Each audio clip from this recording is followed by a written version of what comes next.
Hi, hello, I'm Sam Harrison. I read, review and discuss fantasy and science fiction books. Today is the latest episode in my Wandering In read-along. We are on chapter 47, so we are closing in on 50 chapters read. And with the size of these chapters, that's pretty cool. When I add the Wandering In to my Goodreads and Storygraph and whatnot for the year, when I finish book one, which a couple of months away, I think. But yeah, when I finish book one, it's going to add so many, like hundreds of thousands of words or whatever to the total. But that's not what you guys are here for. You guys are here for a play-by-play of the chapter that I have just read, which, as I said, was chapter 47. This one is a Roka chapter. We love Roka in this house. We're big fans. I think that Ryoka's supporting cast, aka the Horns of Hammerand and Garia, are, I think, more fun and interesting than Erin's supporting cast, especially because we've got like Calruse and we've got Cheeria and Garia, who all three I really like, where Erin seems to be losing supporting characters. So like obviously we lost Klivich quite a while ago, and I like Pawn, but like don't know enough about him yet. And then Kershia seems to be like kind of maybe sort of working against Erin, or at least against Erin's best interests. So yeah, I do think, I do like Ryoka's chapters a lot, and I like Roka a lot. I think Erin being the protagonist, like I'm not like, oh, I prefer Roka to Erin. I think that there's a lot more that I vibe with in her chapters. And like I said, I do really like her supporting cast. So, I apologise if this is a little bit of a low energy recap, because I'm very tired. So, let's go in. So it actually starts not with Roka, but with Calruse. So it's not from his point of view, but it's a scene where he's kind of the major character. And basically, Calruse has come together with, I think, like 5 other adventurer bands that are all silver rank adventurers, like adventuring parties. The narrator also explains that silver rank adventurer parties are basically like the equivalent to like a small army. So that's fun, because they're so like powerful, so well equipped, so experienced. So we have these group of silver ranked adventurers, and Calruse is one of 2 of the leaders of these groups, who are trying to convince the rest to join them and take on the ruins at Liscor. And it feels like everything's kind of coming to a head, and we're going to probably start moving into the end game, the close of this book soon, where our characters are all going to go into these ruins and they're all going to meet up and something fun's going to happen. So yeah, that's kind of how we open with Calruse trying to convince everyone, and in the end, him and the other adventuring captain only get one more person. So basically, it's him and then Yvonne, I think her name is, like Yvonne but with an L. I can't see it on the page, sorry everyone. So she's a like weapons specialist, basically. She's wearing like super pristine silver armor. She apparently is very cool. And then the other guy is like a longbow archer, and like all of their adventuring bands like specialize in the thing that they specialize in. So the archer guy has a bunch of archers, and the weapon specialist lady has a bunch of weapon specialists, and then Calruse's team is kind of like a jack of all trades sort of thing. So only those 3 end up going in for the ruins. Then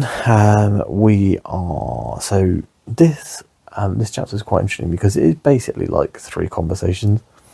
The first one being this one between the adventuring captains, and then we switch over to Ryoka.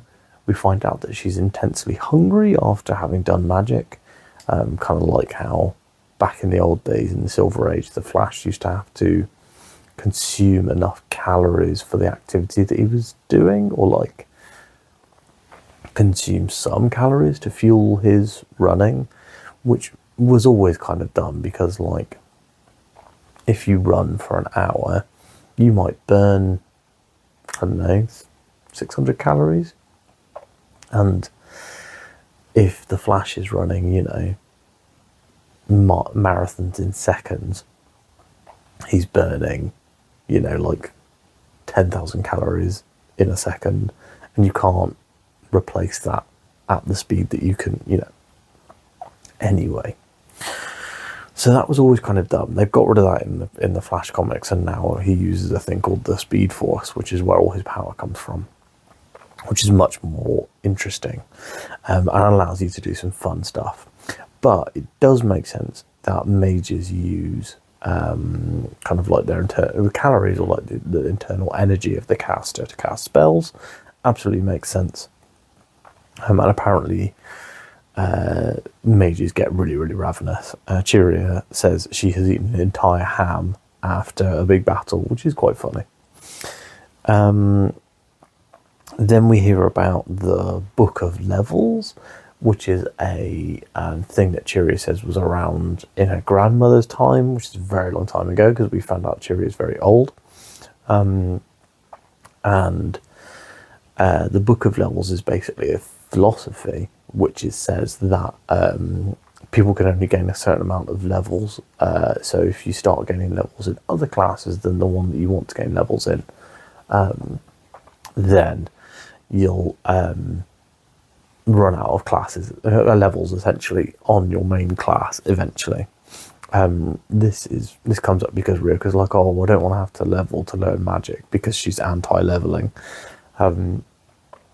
But that fact never actually comes out. They just kind of discuss whether you need to level to learn magic, and apparently you don't. It just requires a lot more time and effort. Then Cheeria's like, oh, you have to come meet the adventuring captains. People want to meet you. Let's go to the cafeteria. And Ryoka's like, oh God, I hate people. I hate meeting people. I hate chatting to strangers. I hate chatting to people in groups. She mentions that she actually really likes a lot of the Horns of Hammerhand, a lot of those characters, but she likes them like one-on-one. She doesn't like them in the group. And then everyone is asking her about she talks about how some of the other characters stare at her boobs, and it seems like she's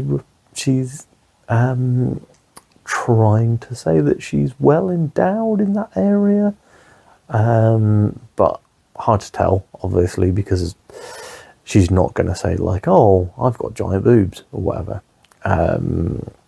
Probably wouldn't make sense in this sort of story for her to say that in her own narration. So yeah, enjoying, she's kind of not enjoying this conversation, and everyone's like browbeating her into saying like, oh, how did you escape in the high passes? What happened in the high passes? Who did you meet? What monsters did you fight? And she basically gives them an extremely brief recap of the journey to the cave, but then does not say anything about who she met, what her quest is, blah blah blah.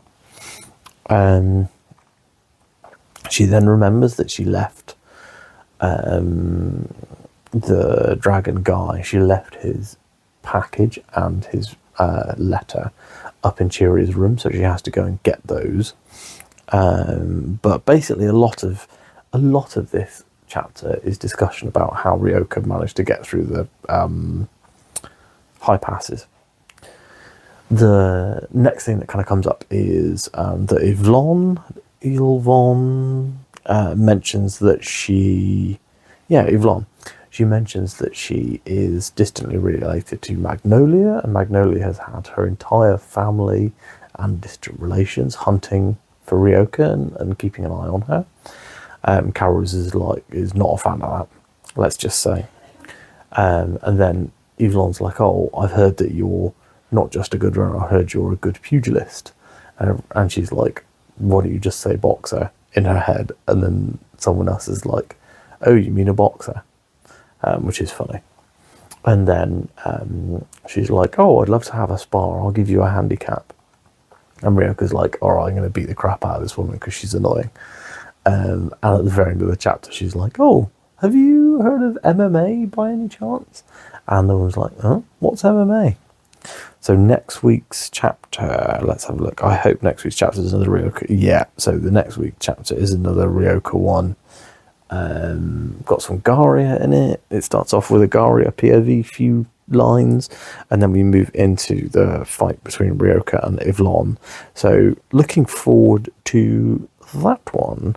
I think that fight will be interesting because I would imagine Ryoka's going to be a little bit out of her depth, but also that this woman's going to be like surprised that Ryoka's so good. Anyway, so yeah, this one, I think we've talked about before that this one feels like a bit of a bridge chapter where we're going from, they're kind of reintroducing us back into Ryoka's POVs, that side of the storyline, that part of the world, those characters. And this entire chapter is conversation basically, which is actually not usually there's a bit more than that, but this is also a shorter chapter. It's only 6 and a bit thousand words, which for many authors would be like 10% of their book or whatever, but we'll give Pirate Abba give them a pass for this one for writing their 100,000 word books. 100,000 word chapters. I think like later on there's like 40,000, 80,000 whatever chapters, and if there's one that's 80,000 words, that I think is longer than the first Dresden Files book, so that'll be fun because that took me a few days to read, but days, not the 30 minutes that I read before recording these videos. So how am I doing actually with this video? So we're 47 chapters in now, we're almost 50 chapters in. How's everyone feeling about the videos? Please do drop some honest feedback down in the comments. If there's anything you think I can improve, anything that you'd like to see from future videos. I know you guys have talked about you want me to keep like a theories tracker, and I do have a spreadsheet with theories in, which is a public sheet that people can add theories that I make into. It's difficult to maintain that myself, simply because I will write this video. I've recorded this video for bit of reference. It's almost 11 o'clock at night. I will very quickly edit and post this. So honestly, when it comes to these sorts of videos, my time is pretty rushed. Usually I do them in my lunch break, which means that I have an hour to prep, record and edit them.